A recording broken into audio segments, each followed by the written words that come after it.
علی امین گنڈاپور وہ ہیں جو 26 نومبر کے بعد جب کے پی اسمبلی میں آئے تو انہوں نے گرجدار تقریریں کی، آگ بگولا ہوئے، اور آج جب ہم انہیں میٹنگ میں دیکھتے ہیں وہ گلے مل رہے ہیں جیسے کوئی معاملہ ہی نہیں ہوا۔ پی ٹی آئی سپورٹرز ان سے نالاں ہیں، سوشل میڈیا پہ انہیں سخت تنقید کا نشانہ بنایا جا رہا ہے۔ آپ نے بھی بولا کہ وہ کمپرومائزڈ ہیں، تو ایسے میں ان کی standing for PTI supporters, PTI leadership کہاں ہے؟ کچھ بھی نہیں ہے، نو ڈفرنس۔ دیکھیے پہلے بھی یہ بات ہوئی ہے، انفیکٹ خواجہ آصف نے یہ بات کی تھی کہ گنڈاپور صاحب جب آتے ہیں یہاں ہماری میٹنگز کے اندر تو بالکل مطلب بلی کی بکری کیا محاورہ ہے، دونوں ایک ہی چیز ہے، بکری بلی دونوں بلی کی طرح بیٹھے ہوتے ہیں، ٹھیک ہے، بڑے پیار سے، اور بڑے بکری بلی جو بھی ہے، ہاں دونوں معصوم جانور ہیں، دونوں معصوم ہیں۔ اچھا بلی تو نہیں مگر چلو That's why you have dogs. dogs by the way are very scared of billies. میں نے دیکھا ہمارے یہاں کتا وہ اتنا ڈرتا ہے بلیاں بولوں کہ وہ بیچارہ وہ دیکھتا ہی ہے، انسٹیڈ آف رننگ ٹورڈز بلی اور بلی سے بھاگتا ہے ادھر۔ And there are reasons for that. Yes, well. تو یہ بھی اسی قسم کی سچویشن ہے۔ گنڈاپور صاحب جو ہے نا گنڈاپور صاحب جو ہے وہ he plays both sides۔ But supporters اس لیے غصے میں ہیں کہ آپ نے 26 نومبر کا یار چھوڑو سپورٹرز، وہ کہہ رہے گولی کیوں چلائی آپ نے؟ محسن نقوی صاحب سے پوچھا؟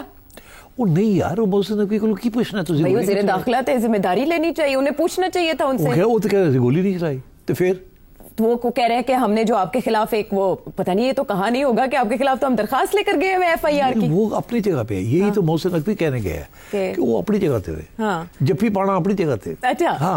اچھا تو علی امین گنڈاپور صاحب نے ہلکے پھلکے انداز میں بھی کوئی شکایت نہیں کی؟ عمران خان صاحب سے کل مل کے آیا، میٹنگ کا احوال بھی تھوڑا بہت آپ کو پتا ہے کہ Not in this meeting.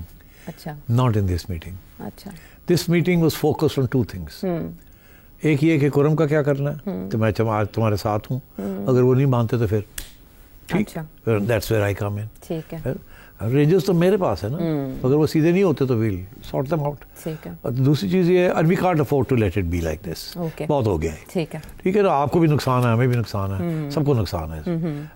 دوسرا یہ کہ جی آپ بات چیت شروع کریں، ہمیں کوئی اعتراض نہیں، خان کو پوچھ لو، اے جڑی دھمکی ہے نا کہ جی اسی پھر 10 دنوں کے بعد پھر شور پا دیں گے، یہ بند کرو اس چیز، اس کے ساتھ وی ول ناٹ موو فارورڈ۔ اچھا تو آپ تھوڑا سا پلے دا رائٹ رول، لالا خیر صلی اللہ، باقی آپ نے اپنا کام کرنا ہے، ہم نے اپنا کام کرنا ہے۔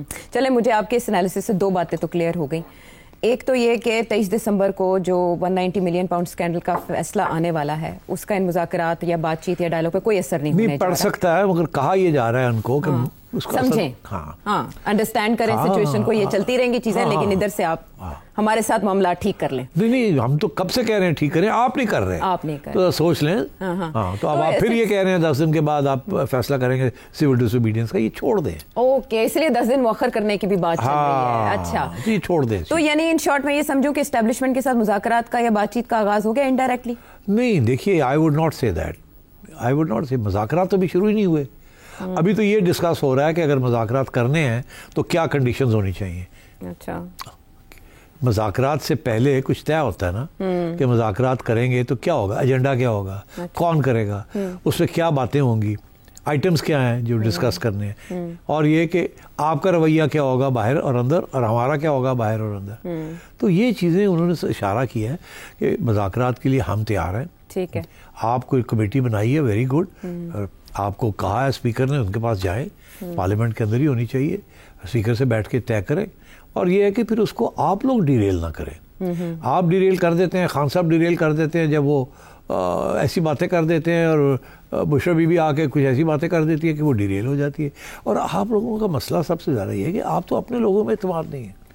گنڈاپور صاحب تانوں بھی گانا پی رہی نے، تسی اپنا تو ذرا خیال کرو، اسی کدے نال گل کریے۔ تے خان صاحب جڑے نے جڑی ٹیم بناندے نے وہ تے اعتماد کرن نا، پھر انہوں چلن دین تھوڑی دیر، یہ تو چلنے نہیں دیتے کسی کو۔ تو اس لیے آپ پہلے یہ طے کر لیں تو دین ویل ٹاک، ایسی کیا بات۔ چلے تو سپوٹ انالیسس کر دیا انہوں نے علی امین گنڈاپور صاحب کا، بٹ ان اے وے وہ اسٹیبلشمنٹ کے گارنٹر کے طور پر آئے سامنے؟ نو، یہ بھی نہیں، اسٹیبلشمنٹ کوئی گارنٹیز نہیں دیتی۔ اچھا ماضی میں دیا کرتی تھی، تو مجھے لگا کہ اب شاید وہ یہ کہہ رہے ہیں کہ ہم بیک پہ ہیں۔ یہ اسٹیبلشمنٹ کوئی گارنٹیز نہیں دے گی، آل آپشنز آر اوپن۔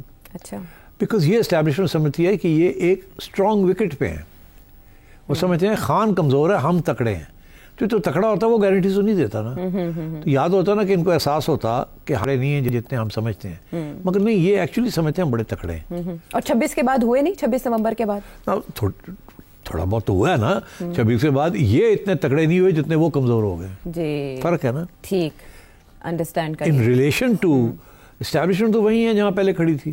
تھوڑی سی اور بدنامی ہو گئی ہے کہ جی بندے مار گئے, یہ ہو گیا وہ ہو گیا, پروپیگنڈا تو ہوا نا. جی ان کا یہ ہے کہ اب یہ ایک اور اس قسم کا نہیں کر سکتے نا, لوگ تیار نہیں ہیں, تو ان کی کمزوری ہوگی نا پھر. جی صحیح سمجھ. اس لیے in relation to the establishment یہ they are on a weak wicket now. اس لیے اب خان صاحب تڑپ رہے ہیں کہ میں کوئی ایسی چیز کروں جس کے ساتھ پلہ پھر میرا بھاری ہو جائے. اور پلہ بھاری ہوگا تو بات چیت بہتر ہوگی نا from their point of view. تو وہ بھاری اس وقت نہیں ہے نا, تو خان صاحب اس لیے یہ لٹکا رہے ہیں. اگلی نہیں تو اگلے 10 دن کے بعد پھر سوچیں گے, تو to keep the temperature high, تاکہ یہ نہ لگے کہ ہم کمزوری سے بات کر رہے ہیں, بٹ ایکچولی کمزوری ہے اس وقت. اسی لیے تو گورنمنٹ بھی یہ بھانپ رہی ہے, اور وہ مختلف طریقوں سے یہ پی ٹی آئی کو سمجھانے کی کوشش کر رہے ہیں کہ آپ کو جھکنا پڑے گا, آپ کو پہل کرنی پڑے گی. کمیٹی ادھر سے بن گئی ہے, ادھر سے اس لیے نہیں بن پائی کہ وزیر اعظم نے واپس آنا تھا ملک, اور اس کے بعد پارلیمانی کمیٹی بننی تھی, لیکن اس میں ایاز صادق صاحب آ رہے ہیں فرنٹ فٹ پہ. آپ کے خیال میں اسپیکر قومی اسمبلی کردار ادا کر سکتے ہیں دونوں طرف سے؟ بالکل, بیکاز وہ ان کا تو موقف ہی ہے حکومت کا اور اسٹیبلشمنٹ کا کہ پارلیمنٹ کے اندر بیٹھ کے آپ بات کریں. باہر نہیں بات ہونی, پارلیمنٹ میں ہونی ہے. کیوں؟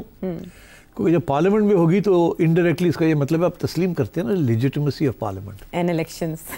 تو وہ 8 فروری سے کیسے جائیں گے؟ اس لیے یہ وہ کہتے ہیں وہیں بات کریں. اسپیکر سے بات کریں گے, سمجھتے اسپیکر کو تسلیم کرتے ہیں. ٹھیک, پارلیمنٹ کو تسلیم کرتے ہیں. Parliament is a right forum. یہی تو گورنمنٹ کب سے کہہ رہی ہے کہ بات کرنی ہے تو ادھر آئیں. یہ سڑکوں والی بات آپ کیا کرتے ہیں, ہم نہیں مانتے اس کو. سڑکوں کے بیسس کے اوپر ہم نہیں باہر بیٹھ کے بات کریں گے, پارلیمنٹ کے اندر کریں گے. تو آپ کے خیال میں کون کون ہو سکتا ہے پارلیمانی کمیٹی میں جو زیادہ اچھا نیگوشیٹ کرے؟ وہ میرا خیال ہے کہ گورنمنٹ کی کوشش ہوگی کہ پیپل پارٹی کے بھی 1-2 لوگ لیے جائیں. اب پتہ نہیں پیپلز پارٹی ساتھ آتی ہے کہ نہیں آتی. آج کل ان کے بھی اپنے ایشوز بنے ہوئے ہیں. بلاول صاحب بھی کافی ادھر ادھر ہو رہے ہیں, مگر میں سمجھتا ہوں کہ پیپلز پارٹی کی طرف سے بھی 1-2 لوگ آ جائیں گے. نوید قمر ٹائپس کو وہ ڈال دیں گے اس کے اندر. اچھا, ہو سکتا ہے راجہ صاحب بھی آ جائیں, راجہ پرویز وہ بھی آ جائیں. پچھلے روز کافی گرجے تھے وہ پارلیمنٹ کے اندر, بڑا زبردست بولے تھے. تو میں سمجھتا ہوں کہ 5-6 لوگوں کی کمیٹی اگر انہوں نے بنانی ہے 7 لوگوں کی, تو وہ بھی 5-6 کی بنا دیں گے. So but it won't go anyway نا. آئی تھنک جو ڈیمانڈ ہے نا کمیشن بنانے کا, that is the main demand کہ کمیشن بنائیں آپ. اب وہ کس قسم کی کمیشن ہے اس کے اوپر ہی 2 مہینے لگ جائیں گے, کس قسم کی کمیشن ہے, کیونکہ جوڈیشری خود تو کمیشن بنا نہیں سکتی, گورنمنٹ ہی بنانی پڑتی ہے. اس کے اوپر یہ ہوگا کہ وہ کمیشن میں کون ہوگا, کیا ہوگا, اس کی اسکوپ کیا ہوگی, وہ ڈرافٹنگ ہوگی. Takes time, but this is ice breaking. Okay, ice breaking ہے یہ.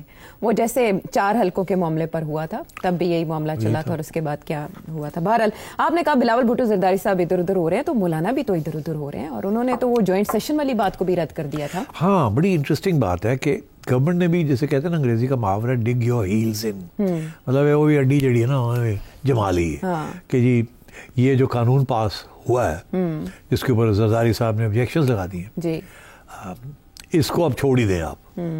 حالانکہ مولانا کا جو موقف ہے وہ یہی ہے کہ انہوں نے آبجیکشنز کیے ہیں, تو اس کا تو 2 ہی طریقے ہیں. یا تو وہ 10 دن کے اوپر کوئی ایکشن نہیں لیا جاتا, جوائنٹ سیشن نہیں ہوتا جس کے اندر اس کو کنسیڈر کیا جائے, تو automatically stands as an act. تو وہ تو یہ قانونی پوزیشن لے رہے ہیں, اور ہو سکتا ہے کسی سٹیج پہ وہ شاید عدالت بھی چلے جائیں مولانا. اچھا, بٹ میرا خیال ہے کہ دی اٹیمپٹ یہ کوشش کی جائے گی کہ مولانا کو سمجھایا جائے اور کوئی کمپرومائز کی جائے. اس کی وجہ میری جو انڈرسٹینڈنگ ہے, پہلے ڈویژن تھی between the دیوبندیز and the Barelvis, ان کی جو علماء کرام کے درمیان, تو وہ میرا خیال ہے کچھ حد تک آپس میں یہ اتفاق ہو گیا ہے. مولانا کی جو پوائنٹ آف ویو اس کی طرف رجحان ہے لوگوں کا کہ ہاں بات تو مولانا صحیح کہہ رہے ہیں. This is not about Barelvis and Deobandis, this is about madrasas and general education system, کہ ہم آٹونومس ہیں یا نہیں ہیں, ہمارے اندر حکومت کی مداخلت ہو سکتی ہے کہ نہیں. اور اسپیشلی یہ کہ یہ ویسٹرن پریشر کے اندر یہ ہمیں مانیٹر کرنا چاہتے ہیں, ہماری فنڈنگ روکنا چاہتے ہیں, سو آن. تو اس قسم کے ایشوز ہیں جو کہ یہ نہیں پسند کرتے مولانا حضرات، ویدر دے دیوبندیز اور ویدر دے بریلویز. فرق یہ ہے کہ بریلویز کو کافی سپورٹ ملتی ہے فرام آفیشیل سپورٹ ملتی ہے فرام گورنمنٹس. اچھا. بیکاز وہ پرامن قسم کے لوگ ہیں نا. دیوبندی کافی اگریسو رہے ہیں، حالانکہ مولانا is a very peaceful democratic loving person, اور وہ ہمیشہ ہی wants to stay within the constitutional framework, اور وہ نہیں پسند کرتے کہ یہ لانگ مارچز کریں. وہ جلسے جلوس کرتے ہیں مگر یہ ڈزنٹ لائک لانگ مارچز اور دھمکی دینا اس طریقے کے ساتھ، بیکاز دیٹ برنگز ہم directly into conflict with the state. اور اس کا اگر فائدہ ہو، نقصان تو اسٹیٹ کا ہو جاتا ہے، مگر اگر کسی کو فائدہ ہوتا ہے تو وہ ان کو نہیں ہوتا، کسی اور کو ہو جاتا ہے. اچھا. اس لیے ہی ڈزنٹ لائک دیٹ. تو میرا خیال ہے in that sense he is a great parliamentarian.